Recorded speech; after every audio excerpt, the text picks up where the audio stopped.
Muito bem, então estamos começando aqui a aula sobre extinção de espécies, causas e consequências da perda da biodiversidade, para a turma de licenciatura em Ciências Biológicas da Universidade Federal do Piauí. Bom, então falando aqui sobre biodiversidade. Muitas vezes a gente, quando ouve esse termo, que é de fato um termo bem comum, não só no meio acadêmico, mas no meio em geral, né? No meio social em geral. A gente, nesses períodos aí de intensas queimadas, a gente tem ouvido falar em queimada na Amazônia, queimada no Pantanal, Mata Atlântica queimando, Cerrado queimando. É muito comum a gente ouvir falar da preocupação que se tem com a perda de biodiversidade. Nesse sentido, o pessoal está querendo associar a riqueza em espécies, né? Ou seja, a quantidade de espécies, muitas vezes. Só que a biodiversidade ela pode ser analisada numa escala ou maior ou menor do que a espécie. Então, assim, quando a gente está falando em termos de diversidade que as espécies têm em termos de genes, a gente também está falando de biodiversidade, né? Então, populações que sejam restritas, que tenham uma pequena distribuição geográfica, elas podem ter genes ali que não são expressos em outras populações, inclusive da mesma espécie. Então, a perda daquela população representa também perda de diversidade genética ou de biodiversidade.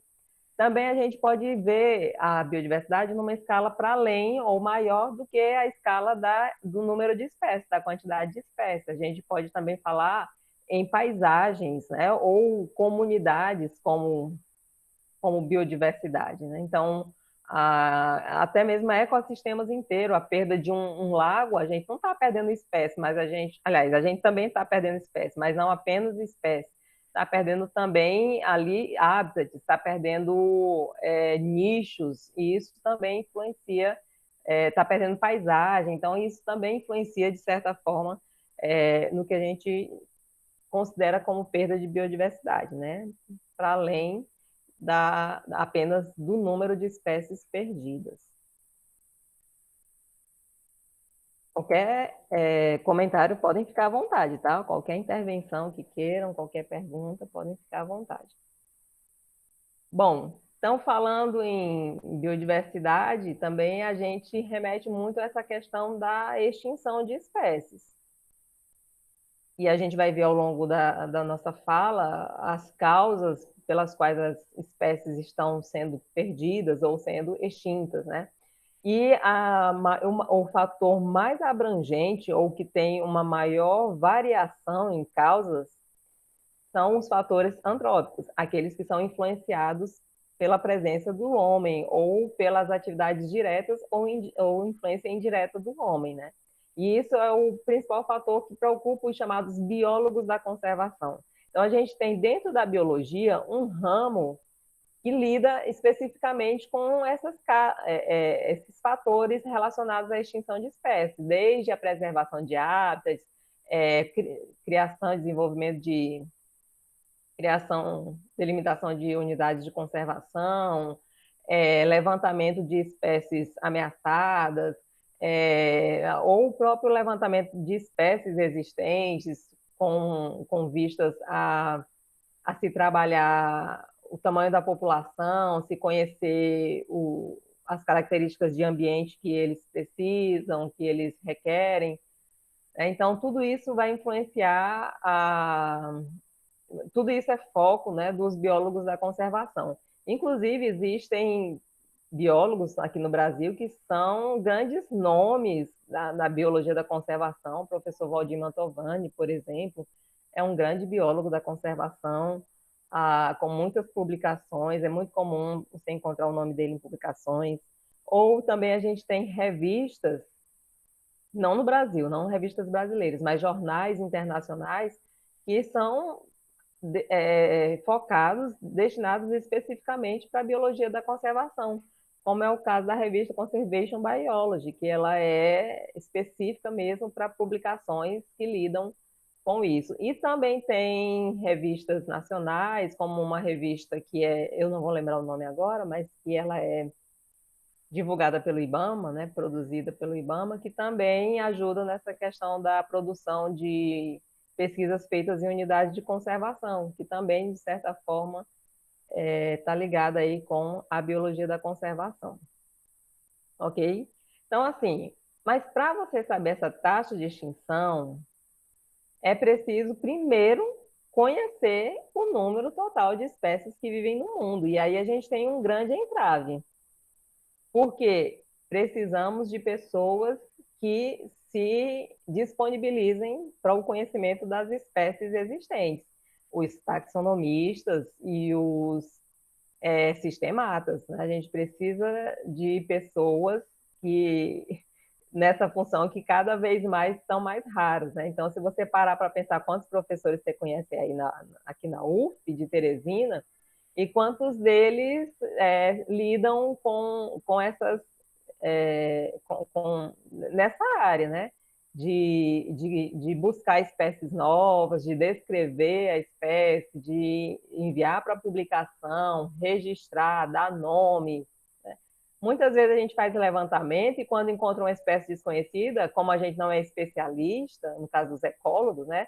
Eles simplesmente colocam lá na lista como espécie desconhecida e não vai atrás de conhecer quem é de fato aquela espécie. Então, se a gente pensar assim, em quantos taxonomistas a gente tem e quantos táxons existem para serem conhecidos, a gente tem aí uma grande quantidade de espécies que está descoberta, né? Que descoberta assim no sentido de que na verdade está encoberta, que não tem ninguém trabalhando com isso, né? E para que é preciso isso?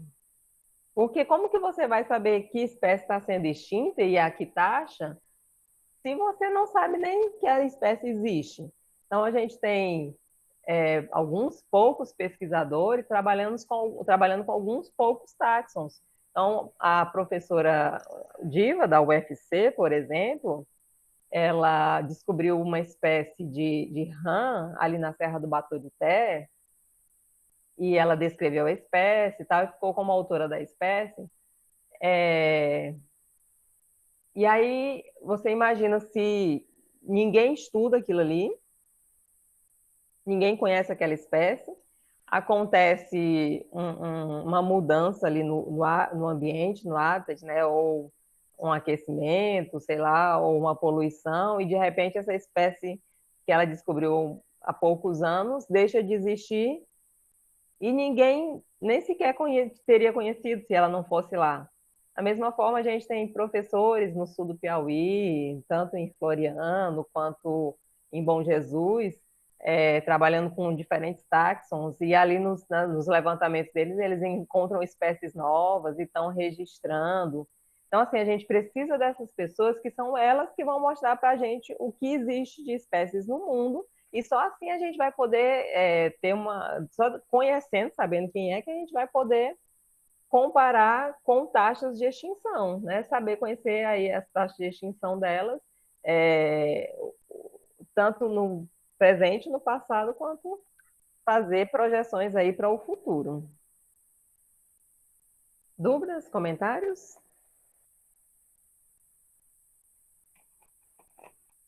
Ok, vocês podem conversar comigo, viu, gente? Não me deixar falando sozinha. Às vezes a internet caiu, eu nem sei se caiu. Não, que eu não consigo ver vocês aí. Professora, perguntaram aqui o Felipe de Oliveira, que é o caso em relação aos incêndios no Pantanal, não é, professora? Ixi, o que era que eu estava falando? É porque o chat, como eu estou nos slides, eu não consigo ver o chat, né? Mas aí tinha que saber exatamente. Ah, sim, o caso assim de que está se queimando lá e tem espécies que existem que a gente nem sequer sabe Sim, que existem, né? em relação a Exatamente. espécies que a gente não conhece e estão se perdendo lá, no caso. Exatamente, lá no Cerrado, né? Eu tenho colegas também conhecidos que trabalham nos Cerrados de São Paulo, de Minas Gerais, e do Goiás, e que descobrem espécies novas e estão publicando ecologia de espécies que já eram conhecidas da taxonomia, mas que não se tinha ideia da ecologia dela, né? Então, assim, todo biólogo, ele é fundamental para algum tipo de pesquisa, né? O problema é que a gente tem pouca gente que quer ser biólogo de pesquisa mesmo.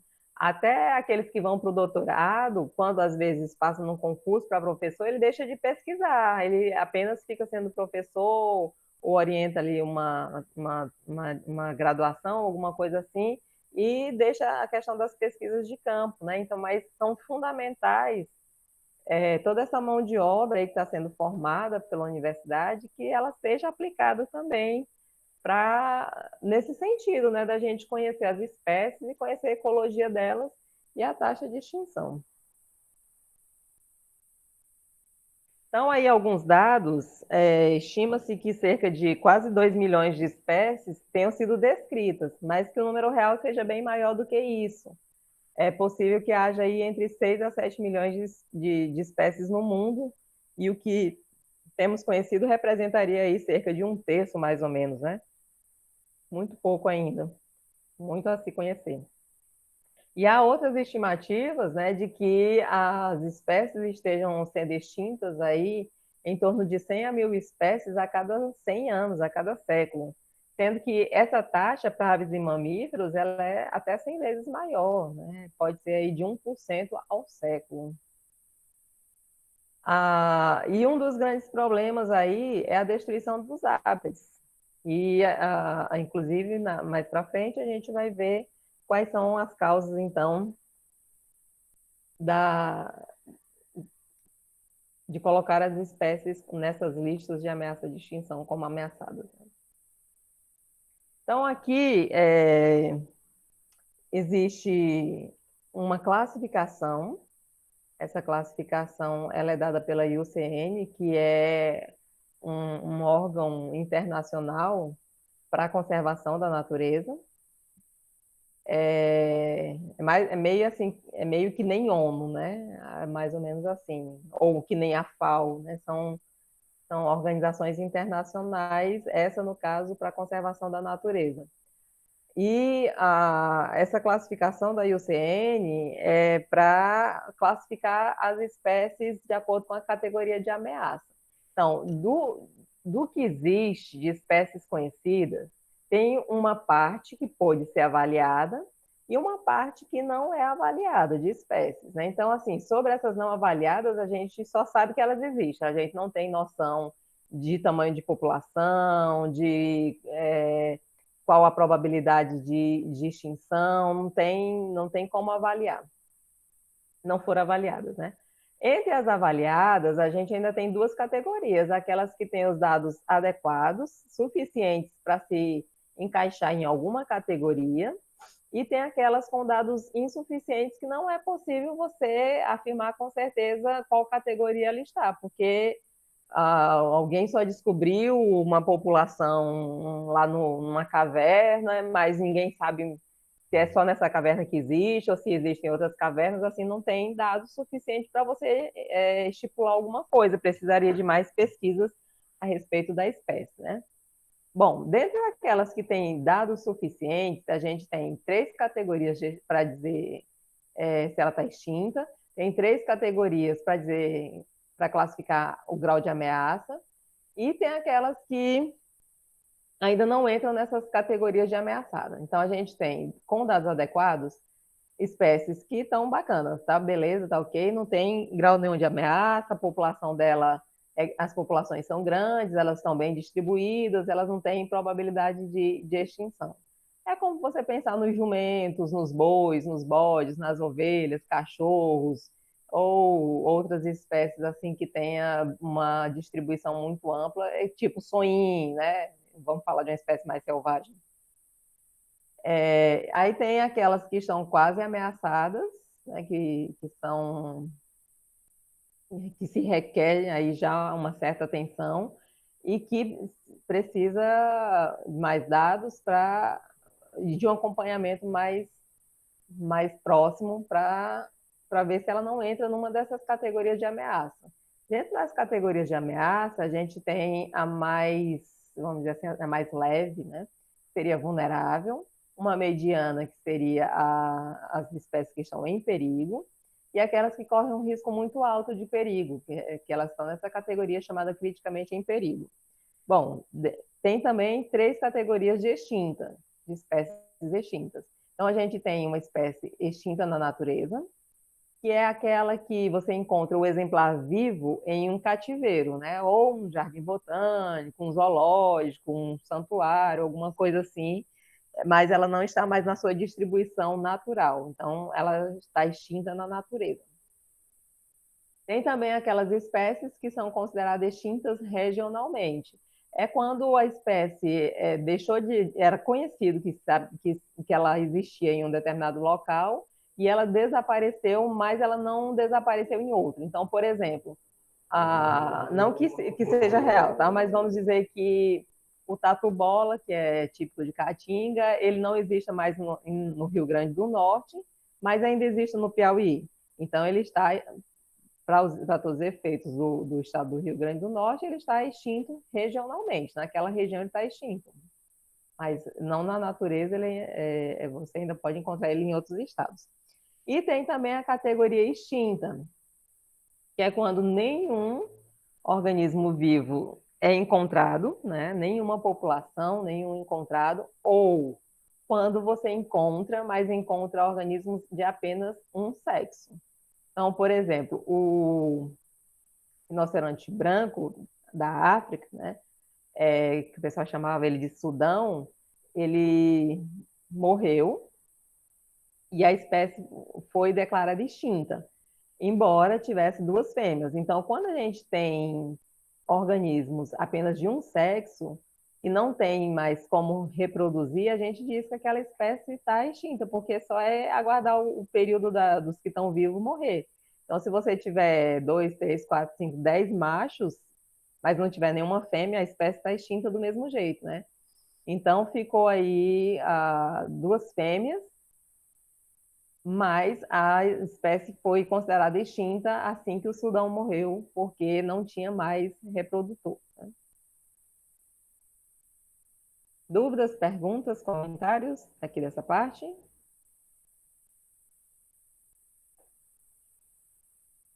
Não, professora, pode prosseguir. Beleza. Pode prosseguir, professor.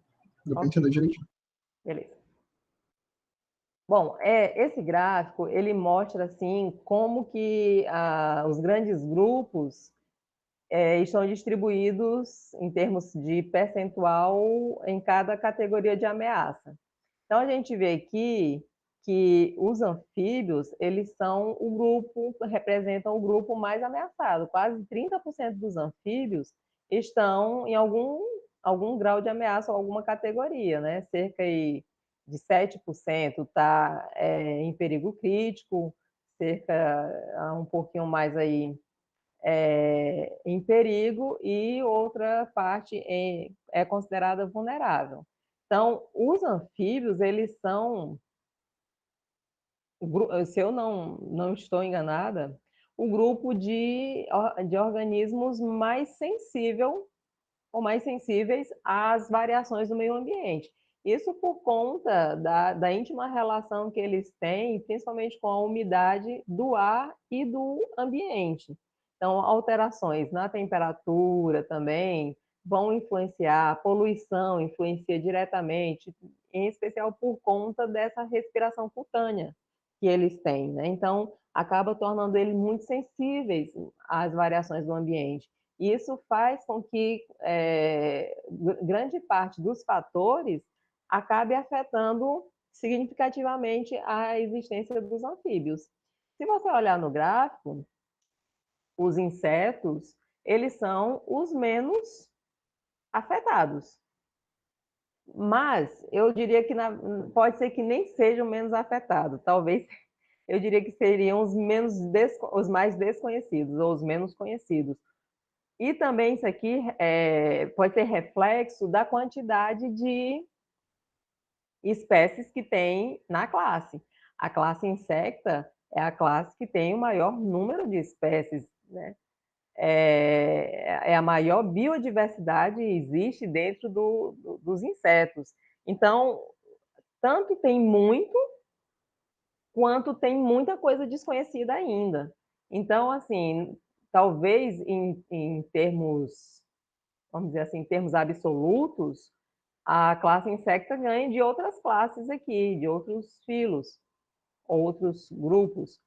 Porém, como ela tem, como é pouco conhecido pelo tamanho, né, dos organismos, e as pessoas, poucos taxonomistas trabalhando com isso, e também dado a grande quantidade de espécies que existe, então acaba deixando ele aqui, né, num cantinho aqui, como sendo proporcionalmente ou percentualmente o menor grupo de ameaçados.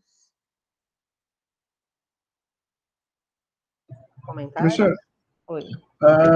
e eu estava vendo também que muitas vezes eles utilizam os anfíbios por serem tão sensíveis como bioindicadores também, né? Sim, muitas espécies de anfíbios são bioindicadoras.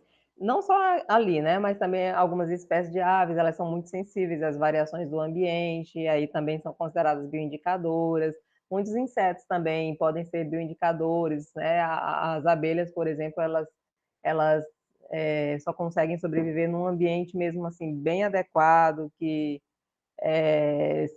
o desaparecimento dela já mostra que tem alguma coisa que está errada no ambiente, até alguma coisa que está alterada, né? Então, os anfíbios são muito sensíveis, de fato, naturalmente, pelas próprias características dele, mas também a gente encontra bioindicadores em outros grupos também. Mas você está correto. Então, aqui só explicando como que se coloca em cada uma daquelas categorias que a gente viu, né?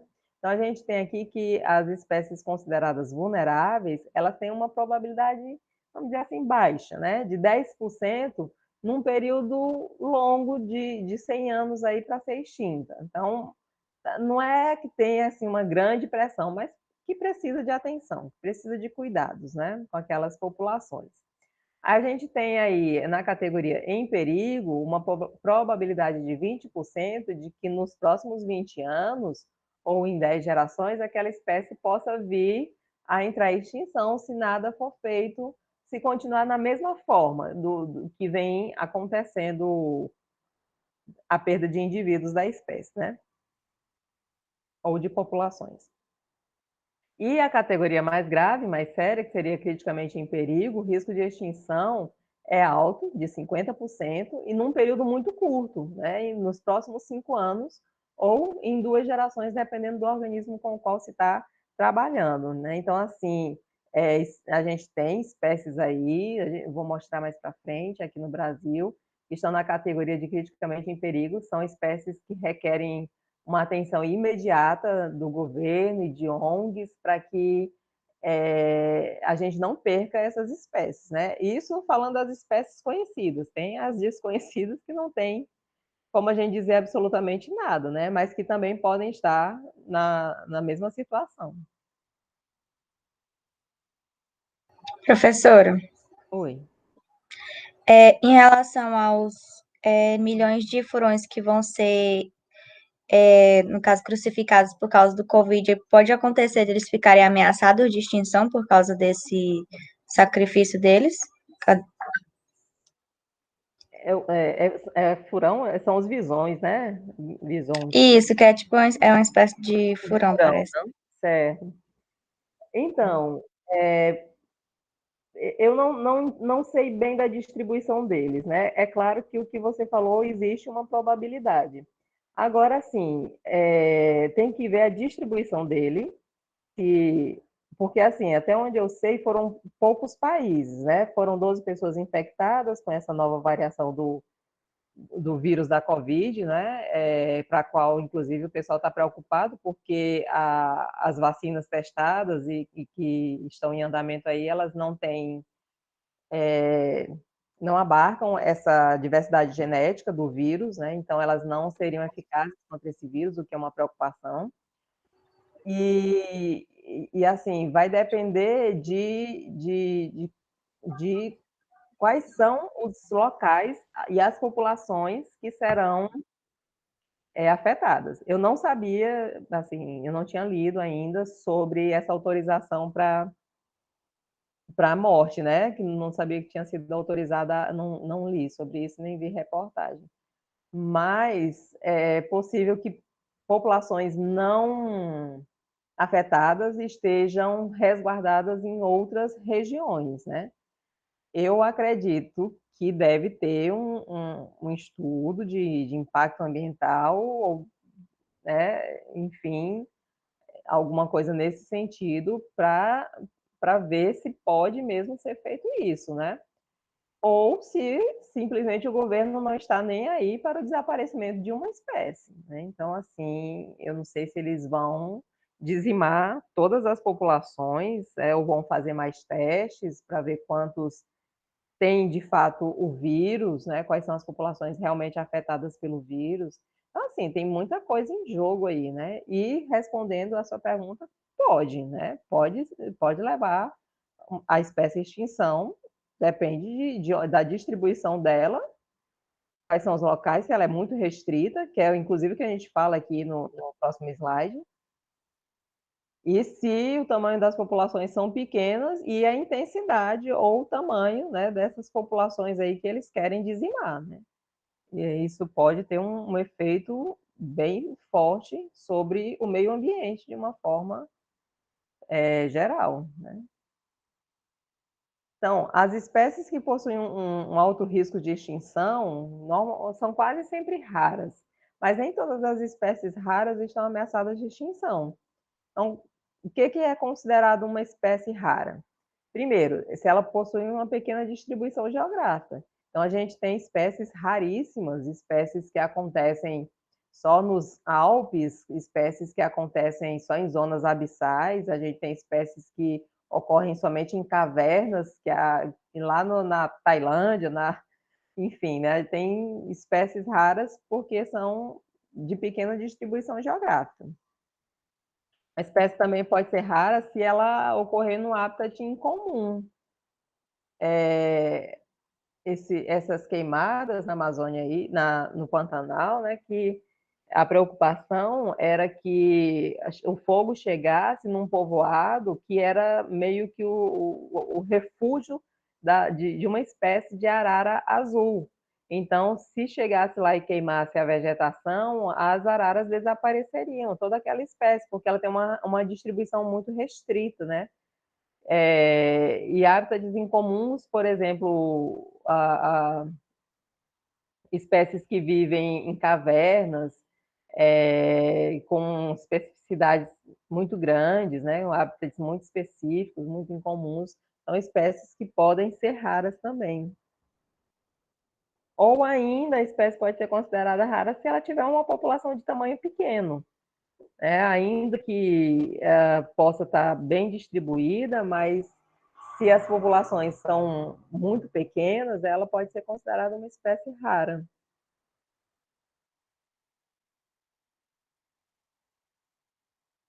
Nesse gráfico, essa tabela, na verdade, mostra aqui para a gente os táxons no Brasil que já foram avaliados, né?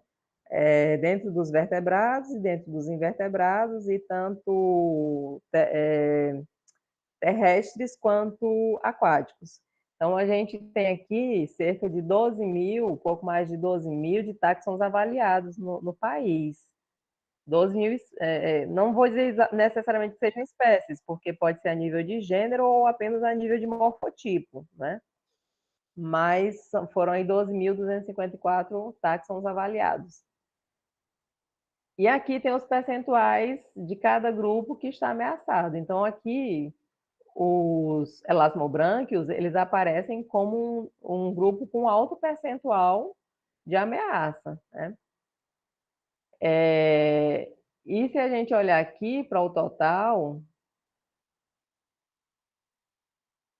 de 1.182, isso representa quase 10% dos nossos táxons avaliados e estão em alguma categoria de ameaça. Então, 10% dessa biodiversidade, né, avaliada é um número muito grande, né? Se a gente considerar aqui, principalmente em termos absolutos, mais de 1.000 espécies ameaçadas, é uma perda muito grande para a biodiversidade brasileira.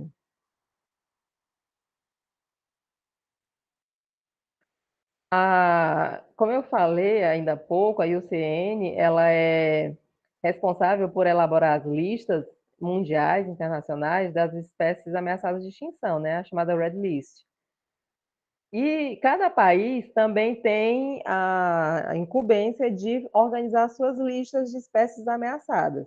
Então, aqui no Brasil, constantemente o Ministério do Meio Ambiente, o IBAMA também, estão organizando essas listas. Então, a gente tem, de 2014, duas portarias, que são a portaria 443 e a 444, que tratam, respectivamente, da lista oficial das espécies da flora brasileira ameaçada e da fauna brasileira ameaçada de extinção, né?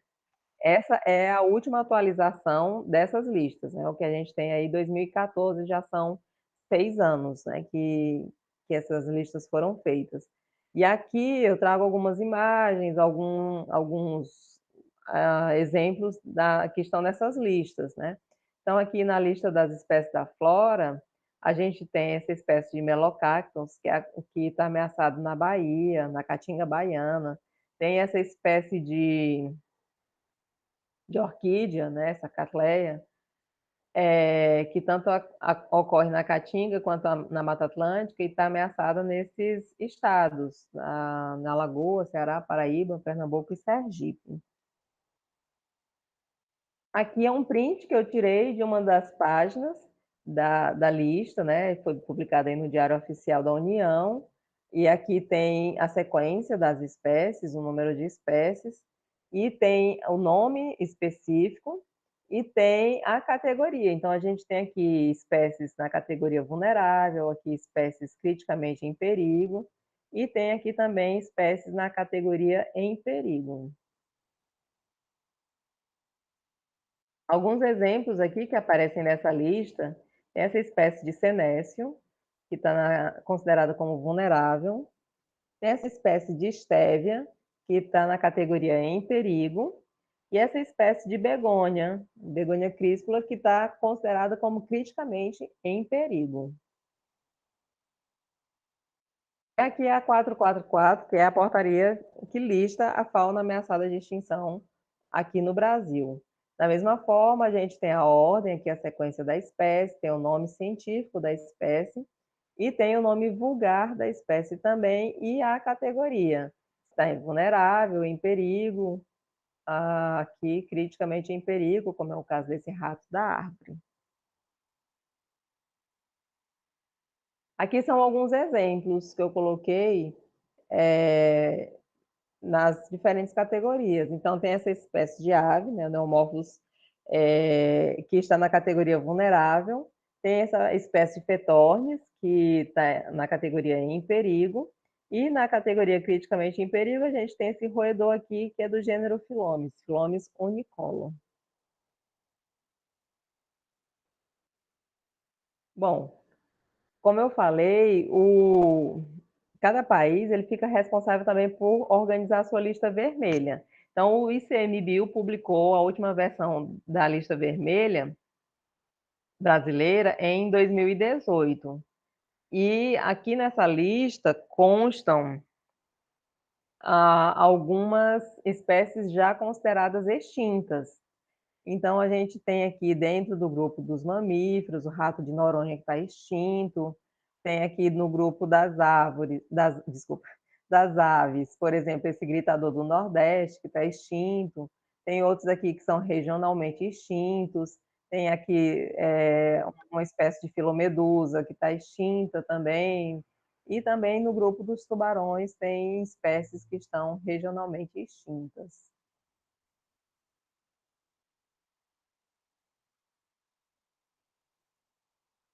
Aqui eu trouxe uma das imagens, né, de uma das espécies que já é considerada extinta.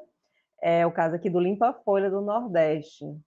Era uma espécie só encontrada aqui no Brasil, ela era rara, e essa raridade dela tanto se dava pelo número de indivíduos da população que era pequeno, também porque ele vivia somente em 3 localidades, em 2 estados brasileiros, né? Então,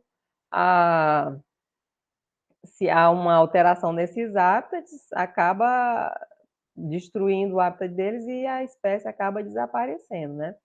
Os registros mais recentes que se tinham eram dos anos de 2007, 2008 e 2013, 2011, desculpa, 2007 e 2011. Isso dentro de unidades de conservação, né? Um dentro de uma estação ecológica e o outro registro de 2011 dentro de uma reserva particular, uma RPPN, uma reserva particular do patrimônio natural. E aí acabaram, então, sendo afetadas por conta da conversão das pastagens em plantação, da conversão da mata nativa em plantação e pastagem, né? Plantação de cana-de-açúcar, entre outras, e pastagens. Acabou desaparecendo. Algum comentário, alguma dúvida, perguntas? Não, professor. Tudo bem. Beleza. Bom, nesse gráfico está uma lista, né, vamos dizer assim, das causas, dos principais fatores de pressão que levam essas espécies a serem consideradas ameaçadas. Então, se vocês prestarem atenção aqui, a atividade que mais ameaça as espécies, né, no caso, é a agropecuária, com o que ameaça cerca de quase de 600 espécies, levando essas espécies a alguma categoria de ameaça de extinção. E por incrível que pareça, assim, é muito, mas considerado uma agropecuária é bem menos, né? Estão as queimadas, que ameaçam 135 espécies, a mineração, 123, e o turismo desordenado ameaça 111 espécies no Brasil, né? Então, esses são os principais vetores terrestres, continentais, né? E aqui estão os principais vetores marinhos. Então, em primeiro lugar, ameaçando aí 121 espécies, está a pesca. Essa pesca, ela principalmente essa pesca chamada predatória, e mesmo a pesca que se chama sustentável, ela é predatória, porque tudo que vem na rede, eles acabam matando, né? Eles tiram a espécie alvo, a espécie econômica, de valor econômico, mas ali também vem outras espécies de valor não econômico, espécies nativas, e acabam morrendo também. Então, isso pressiona muito as espécies de peixe, diminuindo as populações e aumentando o risco de extinção. Dúvidas, perguntas, comentários? Professor, e a captura de animais silvestres para usar como pet também? Não, está aqui, né, nos continentais, né, que é caça-captura 147, né, Sim, sim. independente de se é para tráfico, ou se é para criação, ou se é doméstico, ou se é para venda, ou se é para extração de couro, ou se é para, enfim, né, a caça, de uma forma geral, independente de qual seria o destino do material, ela ameaça cerca de 147 espécies.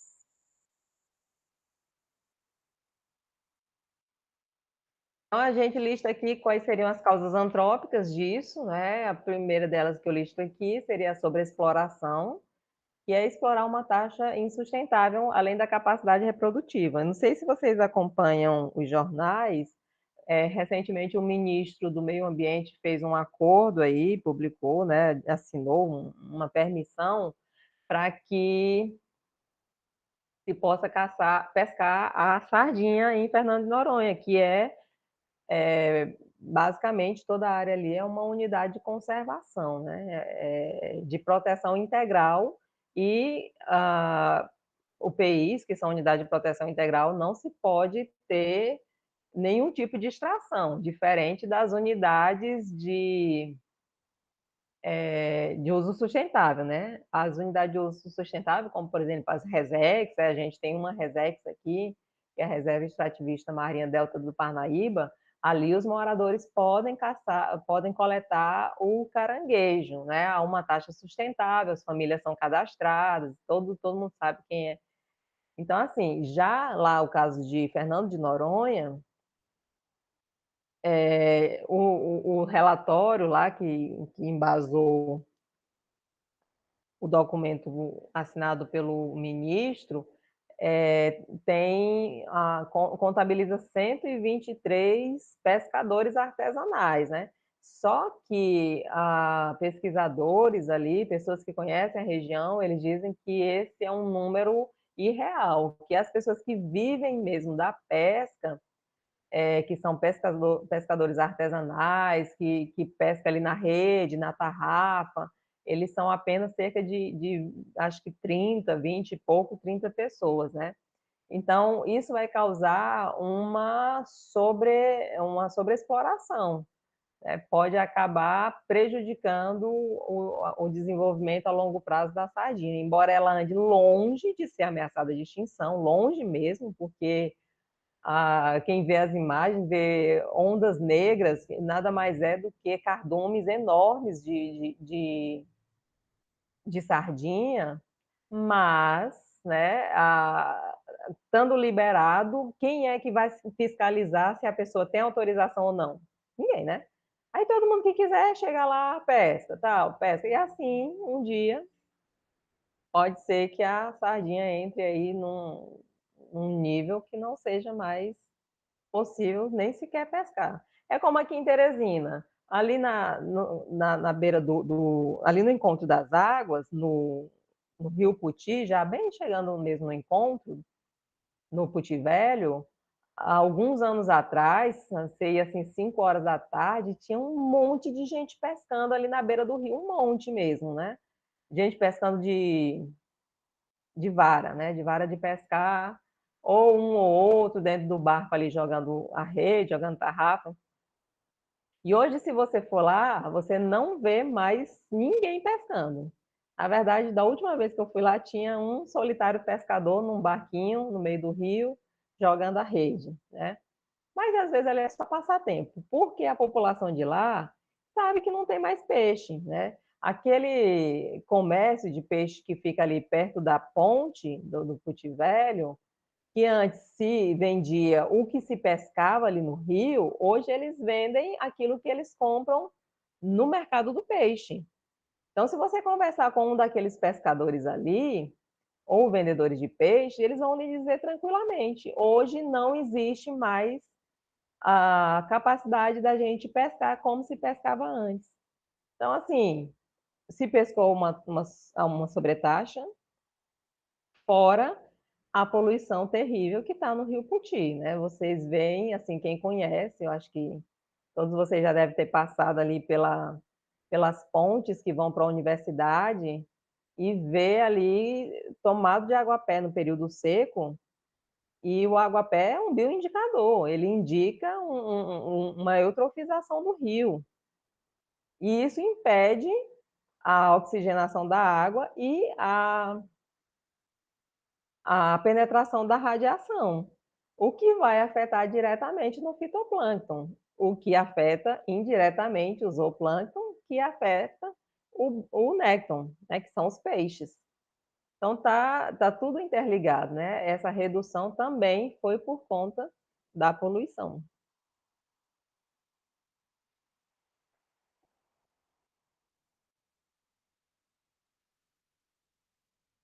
Comentários? Professora, a longo prazo, esse problema da pesca das sardinhas pode ser que ela gere um problema ecológico grande, porque apesar de ser pesca inocente, com varas, com redes pequenas, observa que outros organismos podem estar sendo pescados juntamente com ela. Como não há uma fiscalização, pode ser que ali dê um tremendo rebuliço na questão ecológica e equilíbrio ambiental daquela região ali. Sem dúvida alguma. É como eu falei, né? Até essa pesca que é considerada sustentável, ela vem com outros peixes que não são o peixe-alvo, né? E ali os caras, então, não usam aquilo ali, eles simplesmente descartam. Então, pode ser que esteja vindo espécie rara, pode ser que esteja vindo espécie ameaçada de extinção, pode ser que esteja vindo espécie desconhecida, e está tudo sendo perdido, né? Está tudo sendo jogado fora para além da exploração. E isso, claro, vai mexer nas cadeias alimentares, é claro que isso vai mexer nas interações de competição, de predação, de parasitismo, tudo isso vai sendo afetado. Outro fator é a destruição e fragmentação dos hábitats, né? E aí, esse, de fato, é um problema. Os hábitats, eles podem ser afetados em decorrência do desenvolvimento urbano ou industrial. A gente já não tem praticamente mais Mata Atlântica justamente por conta disso, porque essa urbanização dessas faixas litorâneas, principalmente na região norte, na região sudeste e nordeste, que já alguns estados nordestinos já praticamente não existe mais, Natal, ou desculpa, Rio Grande do Norte já praticamente não tem mais Mata Atlântica, e tinha originalmente. São Paulo tem porque tem a Serra do Mar protegida, né, protegida por lei, e aí ainda tem algum resquício, a Serra da Mantiqueira, ali alguns refúgios de Mata Atlântica no sul da Bahia, em Trancoso, Porto Seguro, Arraial da Ajuda, então são áreas assim que ainda tem ali grandes unidades de conservação que protegem Mata Atlântica, né? Mas basicamente toda a Mata Atlântica foi dizimada por conta dessa substituição da vegetação, tanto para, principalmente para moradia, né? Para a construção de casas ali na faixa litorânea, mas também por conta da poluição também, né? Então tem outros fatores aí que é o que a gente está vendo, degradação pela poluição, a perturbação por atividades humanas, inclusive recreação e ecoturismo, que por mais que sejam seja eco, né, o turismo seja eco, ainda assim tem seus efeitos sobre o meio ambiente. É só você dar uma pesquisada rápida aí na internet, locais turísticos que passaram a ter uma outra apresentação no período da pandemia. Veneza, por exemplo, os canais de Veneza ficaram com água transparente. Era possível, tem fotos aí na internet, vocês podem pesquisar, tem fotos mostrando pessoas tirando foto dos peixes no rio, né, de organismos aquáticos, porque a água estava transparente. Então, o turismo, ele afeta muito os hábitats, né? E perturbam muito também a presença dos animais. Então, isso faz com que eles acabem fugindo.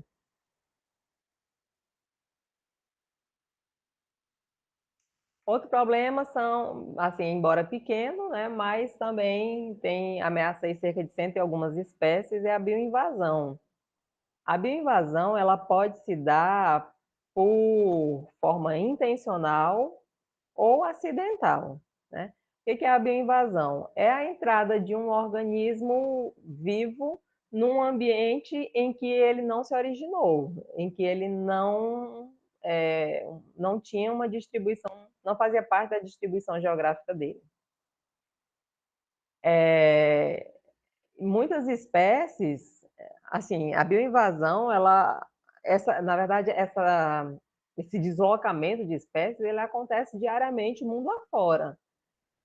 E nem todas as espécies que são transportadas, elas causam desequilíbrio. Muitas delas chegam no novo ambiente e simplesmente morrem. Outras são logo comidas pelos predadores do local. Mas tem aquelas que não têm predador e que o ambiente é adequado para ela. Então, nesses ambientes, elas se proliferam e acabam se tornando praga. E a gente tem vários exemplos aqui no Brasil. Tem o coral-sol, tem um molusco, peixe-leão dourado, no sul, sudeste do país. Tem aqui um caranguejinho em São Luís que está detonando a espécie de caranguejo local e o pessoal não consegue pescar direito porque ele se proliferou demais, né? Então, assim, aqui uma das formas de bioinvasão é na chamada água de lastro. O que é a água de lastro? É a água que equilibra o navio. Essa água, ela é introduzida onde para equilibrar o peso, né? Então, onde a pessoa vai partir, do porto onde o navio vai partir, ele acaba liberando água, que foi coletada no... Desculpa, ele libera água no porto de atraque, onde ele vai atracar, né? Água trazida lá do porto de origem dele. Então, essa água vem nos porões do navio e, claro, lá de onde o navio foi enchido, vem a água com os organismos que habitam ali. E onde ela atraca, esse navio atraca, ele vai despejar os organismos que estavam sendo conduzidos ali de gaiatos naquele navio, como eu falei. Não são todos eles que vão achar as condições ideais, né? Muitos morrem, mas acontece aí de ter casos, né, daqueles que se tornam praga. E isso prejudica muito a biota local. Dúvidas, comentários, perguntas? Professora, Oi. Pode falar, pode falar. foi o caso, se eu não me engano, dos pardais, né, da ave pardal, que ela teve quando ela não é brasileira e teve problema com os canários quando ela foi introduzida aqui no Brasil. Sim, então, assim, esse caso específico eu não sei, mas pelo que você está dizendo, sim, parece muito, né? A gente tem espécies conhecidas, como não é a tilápia, o outro peixe, o tambaqui, né? Desculpa, a própria tilápia, ela é introduzida aqui, o javali, que gerou os javaporcos, né? São espécies trazidas intencionalmente, né? E daí a grande preocupação em se restringir bastante esse trânsito de espécies entre países, né?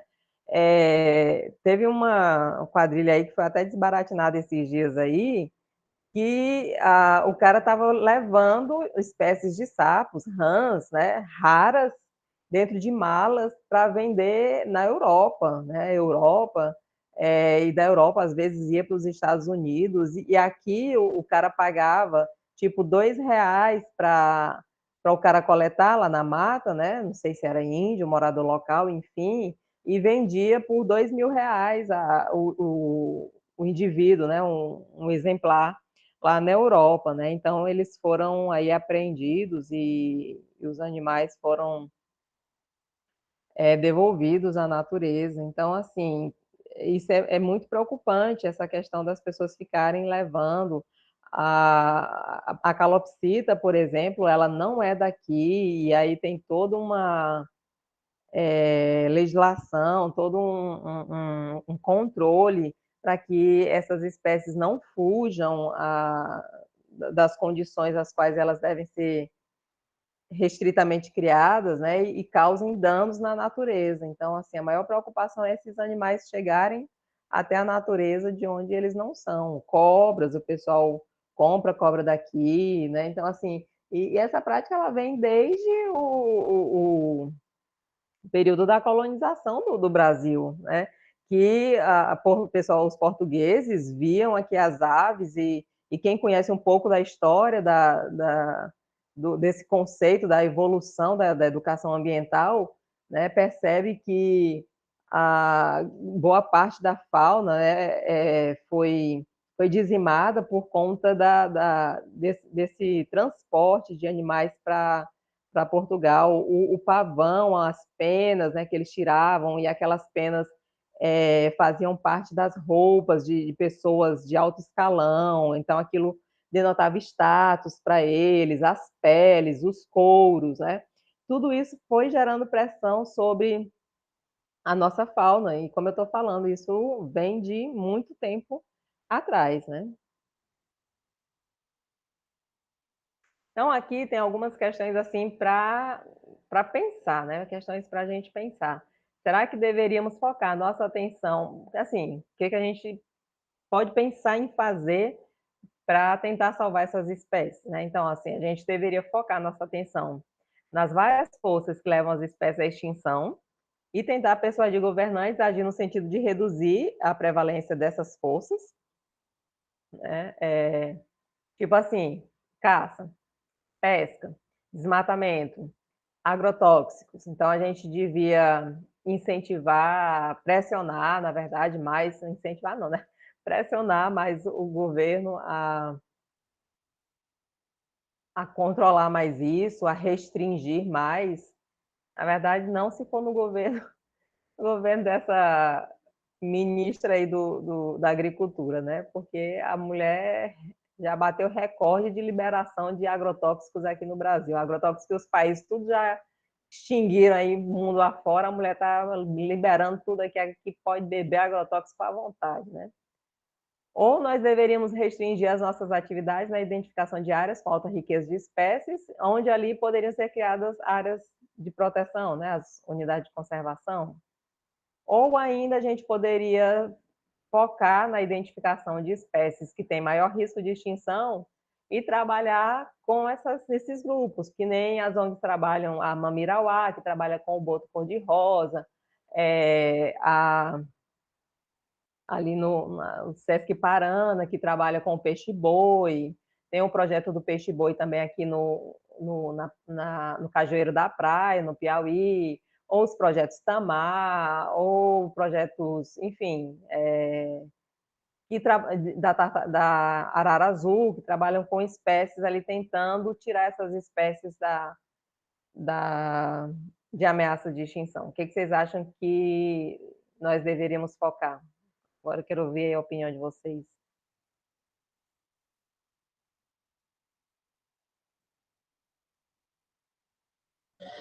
Professora, creio eu que, primeiramente, a gente deve buscar políticas, leis, projetos que vão dar uma base para que a gente possa dar seguimento aos nossos pensamentos e às ideias que a gente tem. O problema é que o governo não está nem aí para nada, então a gente se escora, se gruda nas ONGs, nos projetos de pesquisas, nos projetos que estão ainda com sustentabilidade desses seres, mas se a gente tivesse um apoio maior lá de cima, lá do governo, que ele tivesse realmente preocupado com essas situações, eu acho que seria o primeiro passo.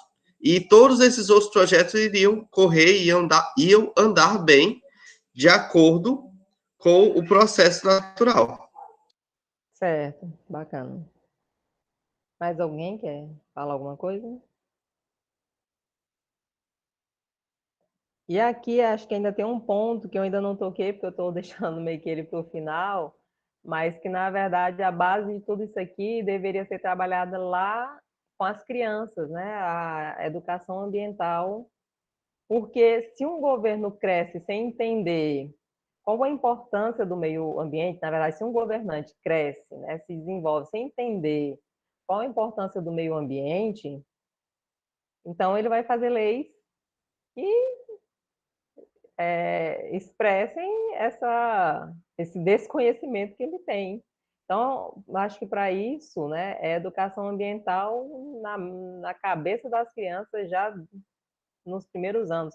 O que de fato é o que diz, né, que a gente vai ver na semana que vem, o que diz a política nacional. Na verdade, é o que diz já o Código, a Constituição de 1988, né, já traz essa previsão aí de educação ambiental em todos os níveis. Então, se é uma coisa que tem que estar se trabalhando, nem que seja considerado chato, mas que tem que se trabalhar é a educação ambiental, para que as crianças cresçam entendendo o que é meio ambiente e a importância dele.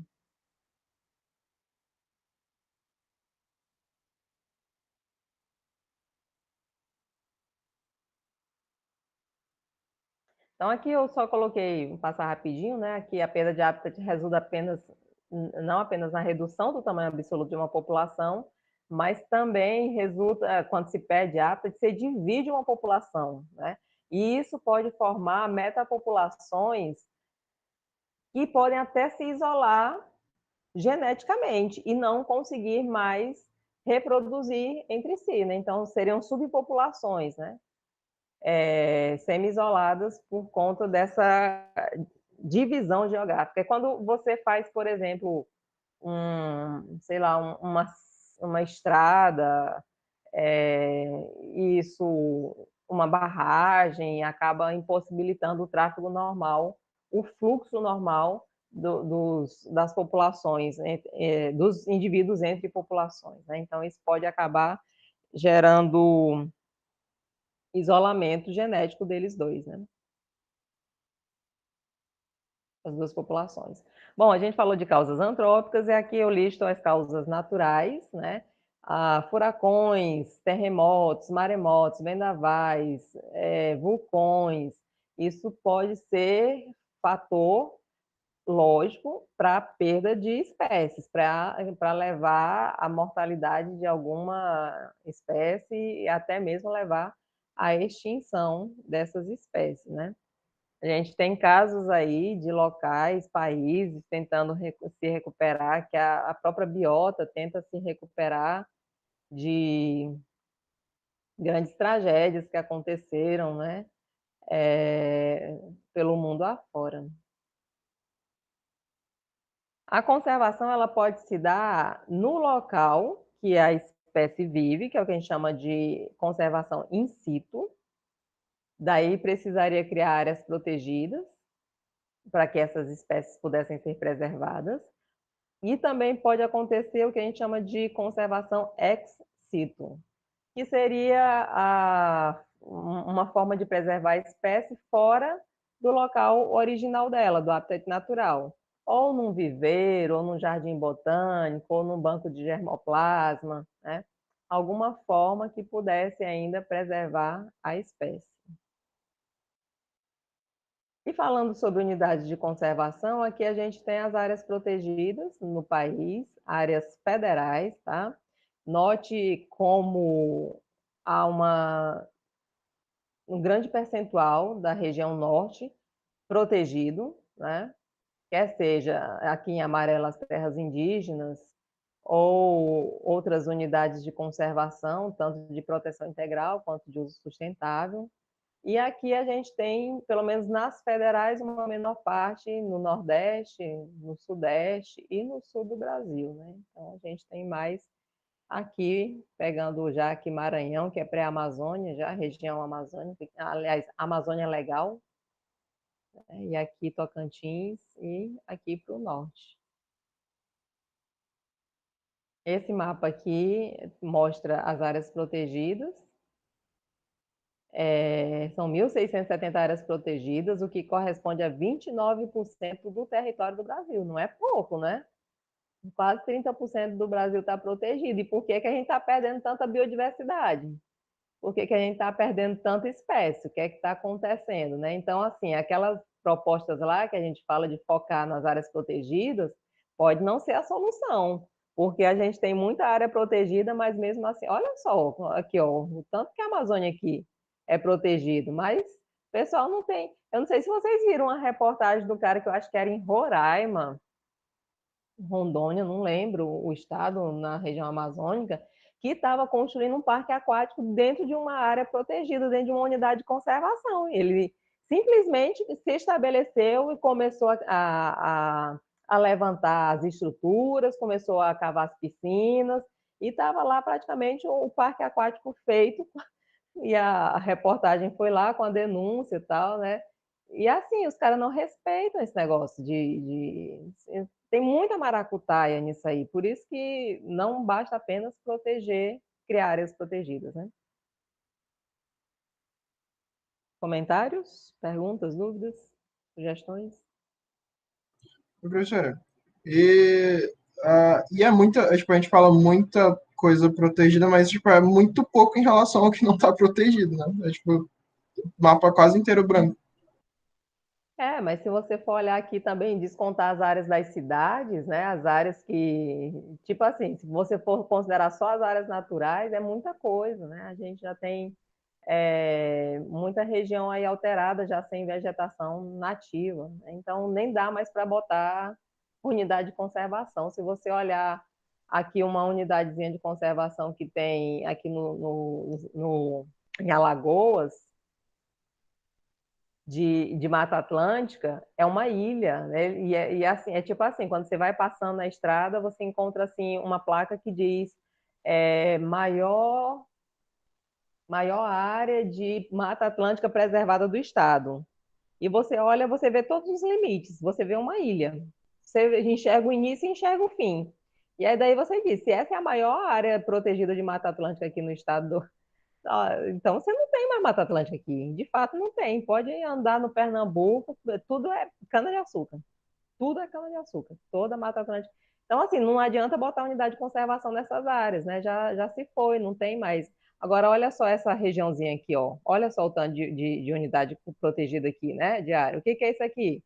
Serra do Mar, Serra da Mantiqueira, né? Mata Atlântica preservada.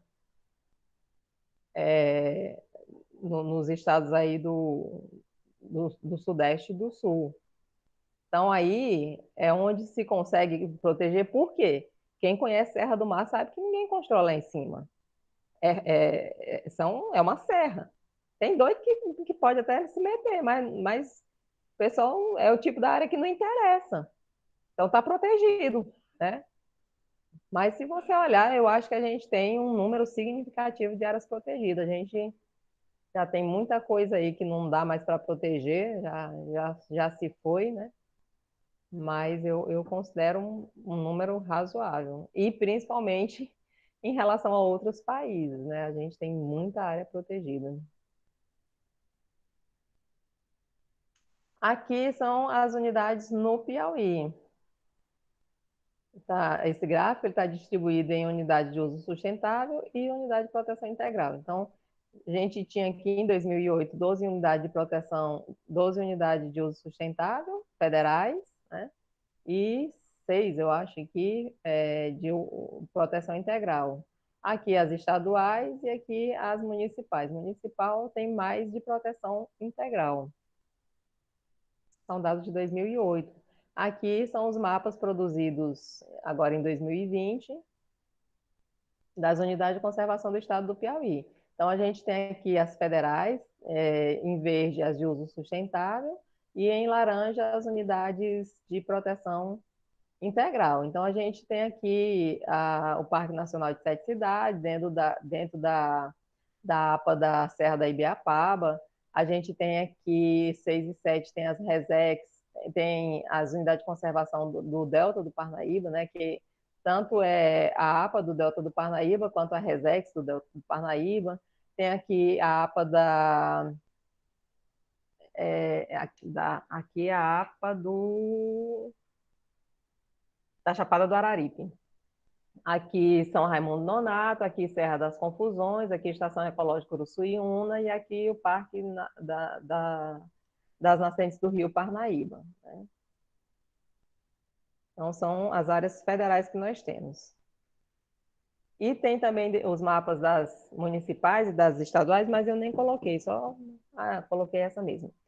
E aqui, esse é uma pesquisa feita e publicada numa revista em 2018, que a intenção desse artigo é mostrar quanto que as unidades de conservação estão preservando, né? Então, a gente tem aqui uma baixa densidade de espécies protegidas por área, né? Ou seja, em termos de número de espécies por área, é uma densidade, principalmente aqui na Amazônia, você tem um número muito pouco de espécies protegidas, né? Aqui é amarelo, a gente já tem uma densidade um pouquinho maior, né? Uma densidade de 1, e praticamente não se encontram aqui essas áreas verdes. Então, na verdade, esse artigo ele quer chamar a atenção para o seguinte: não basta criar unidades de conservação, tem que conservar onde existem espécies ameaçadas para, de fato, protegê-las, né? Tipo assim, a gente tem aqui uma unidade de conservação chamada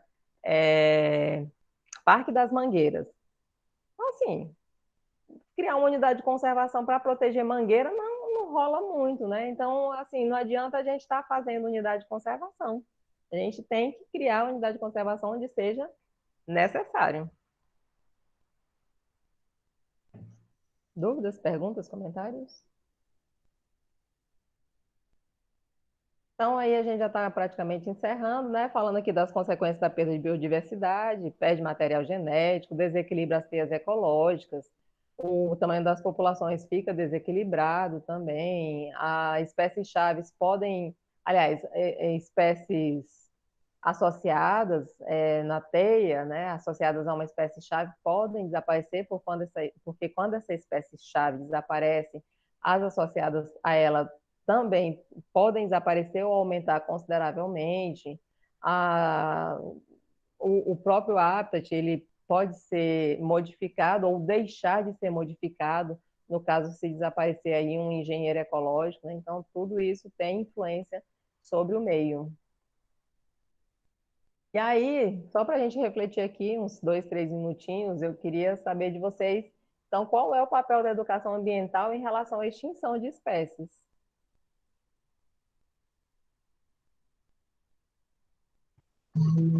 A educação ambiental é importante para conscientizar a população, tipo, tirar, tipo, desagrupar o conhecimento, porque eu acho que o conhecimento hoje em dia está muito atrelado só à universidade. Então, a educação ambiental, ela leva o conhecimento da universidade para a população, buscando uma melhora para todos. Muito bem. Mais alguém gostaria de participar?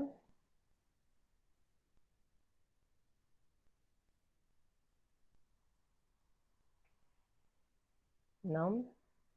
Então, aí tem uma das referências aí que a gente usou como base, né, para o conteúdo. E é isso.